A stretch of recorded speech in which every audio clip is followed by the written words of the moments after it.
Hello everyone and a big welcome to RJS TV. It's the September edition. Spring is in the air, the footy finals are here, and Roy Sanderson, as always, is in the hot seat next to me. Roy, welcome. It's such a fantastic time of the year, I reckon. How's the last month been for you? It's been busy, Dave, in our industry. Lots happening on the stock market, in property, and some economic factors. Awesome time of the year. And surely you've got along to a few events as well. It's that time of the year in Melbourne where the city just perks up again after the grey winter. Yes, can't help it but get to a few events, especially the horse racing and some footy matches. It's awesome. Maybe next month we'll talk about whether they are tax deductions or not. But let's get into the show, because the first thing you've got for us is an interesting tip on leave. Roy, tell us about this one. So this is Leave Plus, and we're raising this because there's some statistics that suggest 80% of workers are not registered. And if you work on a building site, or you know somebody working on a building site, and it covers every trade on a building site: foremen, labourers, apprentices, electricians, carpenters, everything you can think of that works on a building site, it's compulsory to be registered. And it's time that people need to understand that this is not optional. You need to pay 2.7% of ordinary wages towards the Leave Plus system, so that when the worker shifts from one employer to another, even if they're a contractor, then they are covered under this Leave Plus or Construction Industry Long Service Leave Board. And there's some other information as well that you've got there about an upcoming seminar that people can get involved in. Yes, we've got seminars. If you're not quite sure what the rules are, go to the Leave Plus website or go to the RJ Sanderson website and register for one of these webinars on the 30th of October and the 10th of November. They're both the same. They're free, no obligation, but they're information sessions. So if you think, should I be registered or shouldn't I be registered, this is your opportunity to learn something about it. There you go, rjsanderson.com.au. Make sure you jump on the website and check that one out, because it might save you a whole heap of money down the track and a whole heap of grief. Let's get into our first tax tip for the show, Roy, and this one is about receipts. I mean, this is just such an important tip, because every year in August, September, whenever I do my tax return, I'm guilty of this. Such a simple tip, but so many people don't follow it. Yes, what we do is we go off to Bunnings or Officeworks, we spend our money, we think to ourselves that should be tax deductible, and you've got to remember to put it in somewhere safe at home. Well, we're suggesting just photograph it, simple as easy, click on the photograph, email it to yourself, set up a little directory in your email directories, call it tax deductions, save it or drag it down to there, and then once a year when you're ready to do your tax return, you just flick through all the emails that and photographs you've saved in that directory, and then us as accountants, we can look at those receipts, or you can just list them out for us. So it sounds easy, doesn't it, Dave? It is, and I mean, the other thing that you can do is that on your phone now, you can search photos with AI technology. You can see that there are, or the phone can recognise tax receipts. So it's actually something that I think, there are industries where people get into good habits, trades where you're doing it every day or every week. But then there's some of these professional service industries, as you say, when you go out and buy something at Officeworks, and it might be those scattered kind of deductions, that's where you lose track. Take the photo, it's in the phone, you'll be able to find it eventually. It's a great tip. Another great tip is around electric vehicles, Roy, and salary sacrifice. You're an EV user yourself. I am at that, and the opportunity here is if you're going to buy a new car, it doesn't even matter if you use it for work or you don't. As long as the car's under 91,386 in cost, then you can get your employer to salary sacrifice it. Now, more people should be doing this, because the car becomes tax-free. The reason more people are not doing this is they don't know how to salary sacrifice. The employers are not sure of the system. So if there's employers out there listening to this, reach out to us or any accountant, and they will point you in the right direction. It's actually really easy to do. And it's, as you say, it's beneficial for the person who gets it, because particularly if you're going to finance a car, it's, once you get above a certain income threshold, it's going to be a lot cheaper with a novated lease than financing the car with traditional finance. So it's an important one. Plus, then the tax benefits associated with electric vehicles? The tax benefits are extensive. It allows your car repayments to be pre-tax, and that's huge, especially if you don't use your car for work. If you've got a work ute and you're using 100% for work, it's not so beneficial because you're going to claim 100%. But if you're not claiming 100%, this is a great tip that you should consider. Estate planning is something we've spoken about on previous shows, Roy. An important message to get ahead of the curve on this and do some planning. We do a lot of financial statements and tax planning for people, and sometimes estate planning is left out. I just wanted to share this case study. We had a person that we looked at their superannuation balances, and most of their money was in concessional, which means when they passed away, the money which was going to a non-dependent was going to be taxed at 17%. And by taking money out and putting it back in as non-concessional, which means non-tax deductible, they were able to save over $61,000 in tax for the estate when that person passed away. That's a huge saving, and I'm just pointing this out because tax planning is not just about your personal tax return, it's about what a business can do and what you should be looking at in relation to superannuation and estate planning. It's a huge point, and it makes a lot of sense. Just such a simple thing to do to save such a huge amount of money there, $61,000. You know, that's almost 61. Quick maths, what's that, 20% of the total amount there? So yeah, correct. And the thing is, a lot of accountants don't look at this, so use an accounting firm, even if it's not RJS, go to an accounting firm that has a relationship with very good wealth managers with estate planners involved. There are Hail Marys, there are throws at the dartboard, and then there's this crazy deduction, Roy. I think this is probably takes the cake. Talk us through this one. So the tax office pointed this out, that a person who did his own tax return tried to claim $20,000 in deductions because in his local area he was feeding and paying to have stray cats desexed. Good cause? Yes. Related to employment income? No. Tax deductible? No.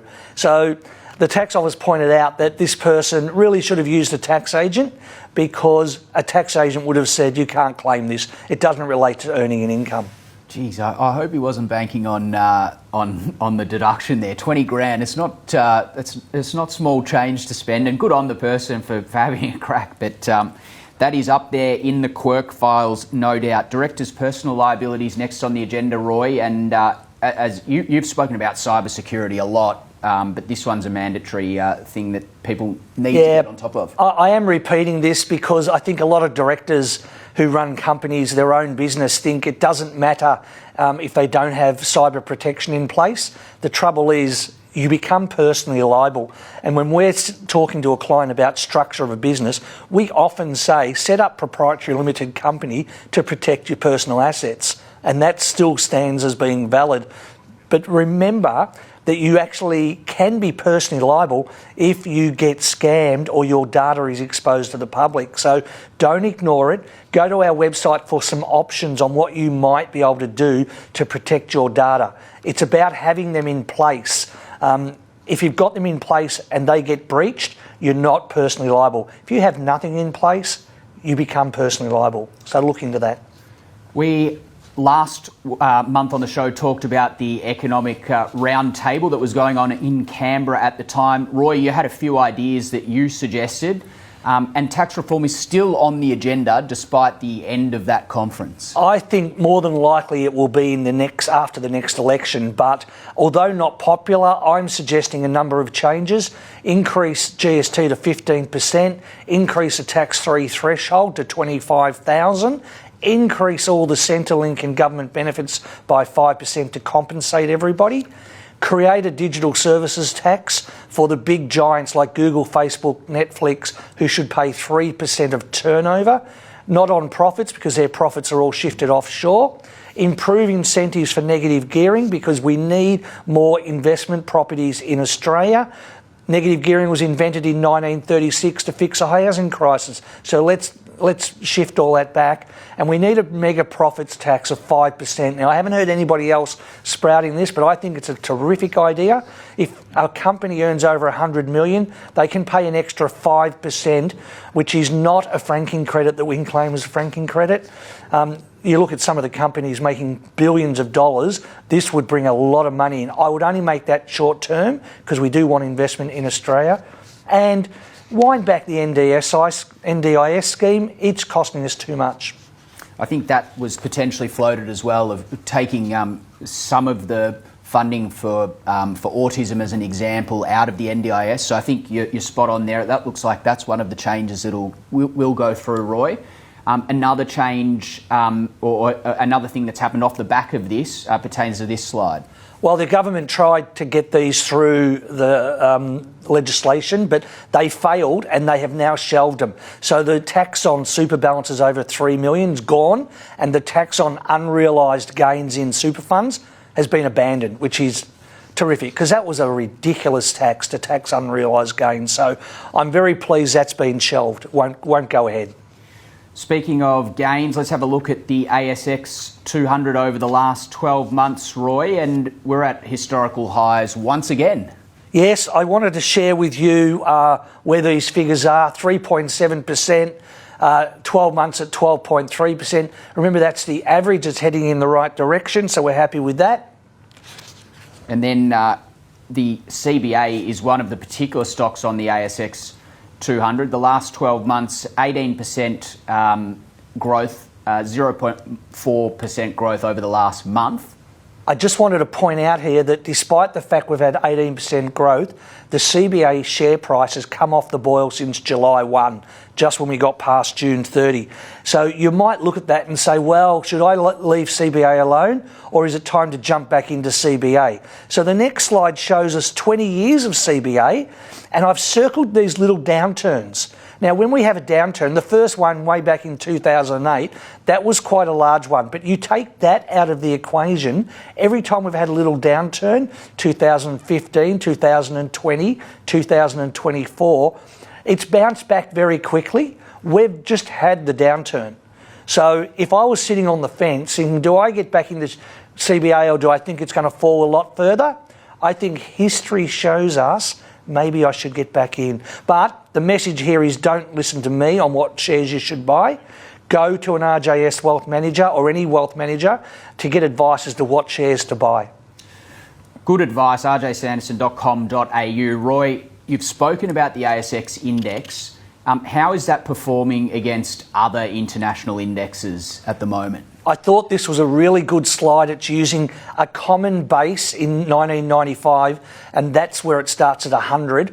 The Australian share market through to today is up around the 1600 mark using the same base. If you look at the USA, they're up around 1,000. If you look at Europe, they're around 400, and Japan, the UK, around 300, and Japan's been up and down around 200. So the Australian stock market has outperformed these other major countries significantly. So very healthy for the Australian stock market. The interesting graph that you've got next pertains to non-performing loans. We've seen this story before, Roy. We've just had a subprime lender in the US fall over.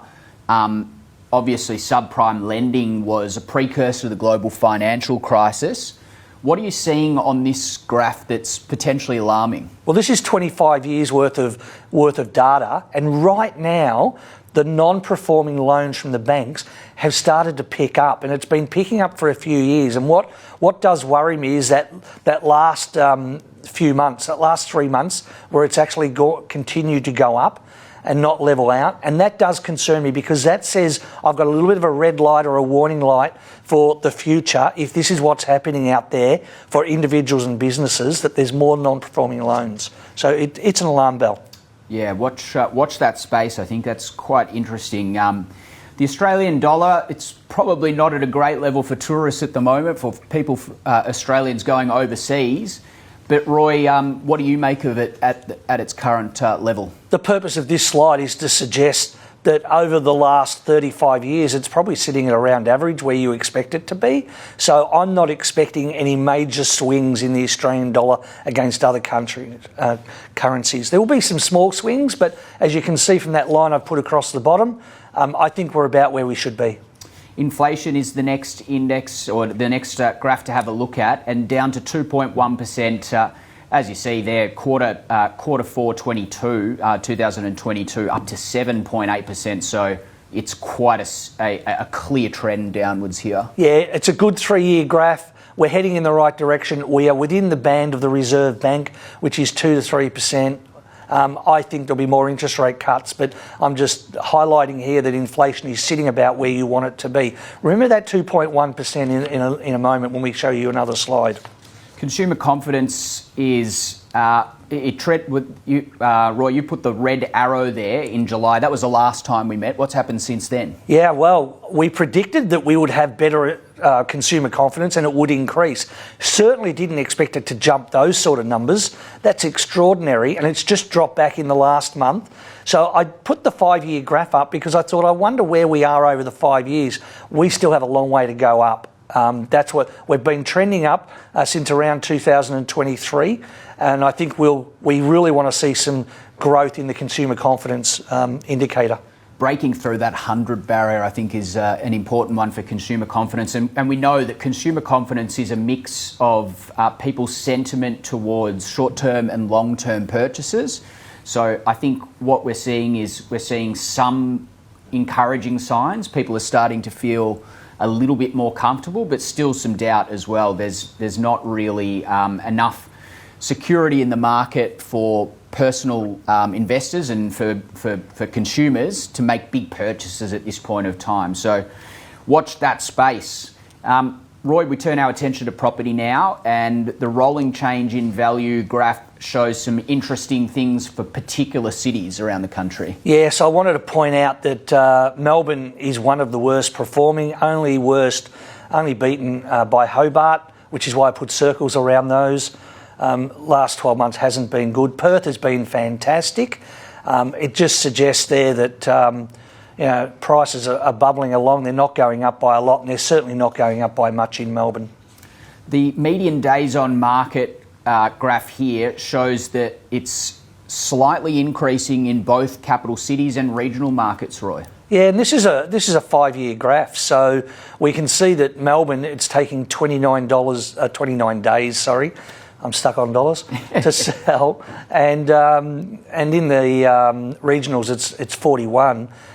Just a slight trend up, that it's taking longer to sell a property, which I think is interesting, given the next slide. Yeah, this next slide shows the actual averages over the last, or the changes in value over the last year and 5 years. It's actually not the value, it's the number of properties on the market is down by about 22,000 compared to the average over the last 5 years, and certainly less properties on the market than last year and the year before. So this is an important graph in that we have less properties on the market, Dave, but it's taking longer to sell them. Now, that's under supply and demand.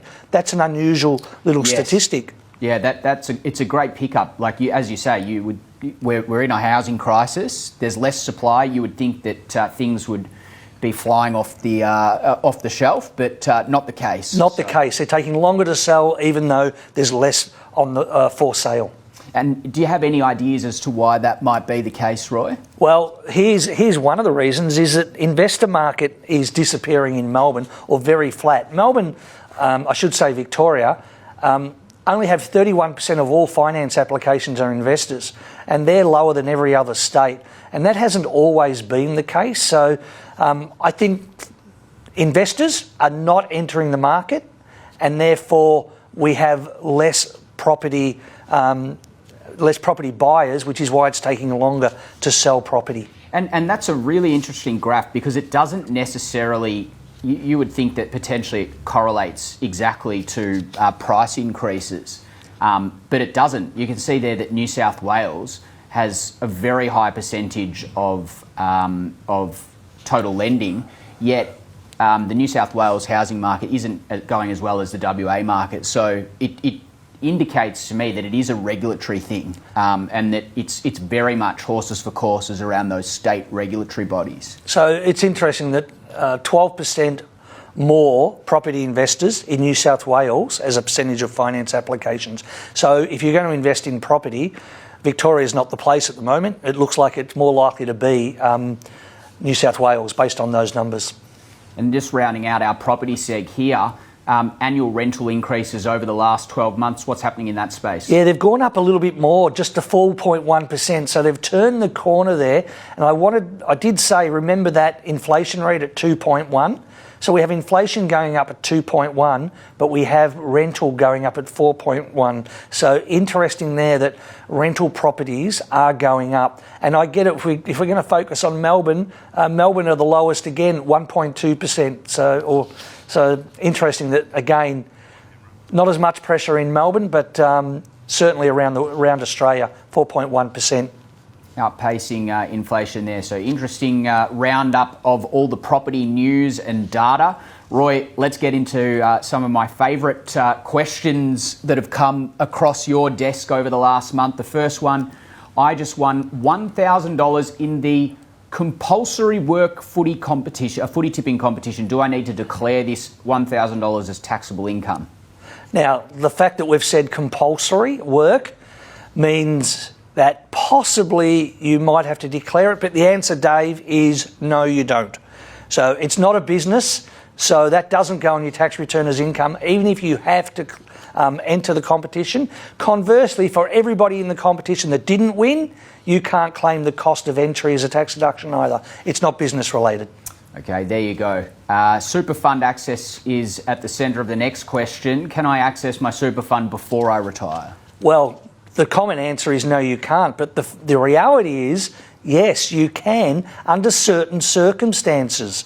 So if you need the money for medical treatment or a terminal illness, then you can actually apply to your super fund to have the money taken out.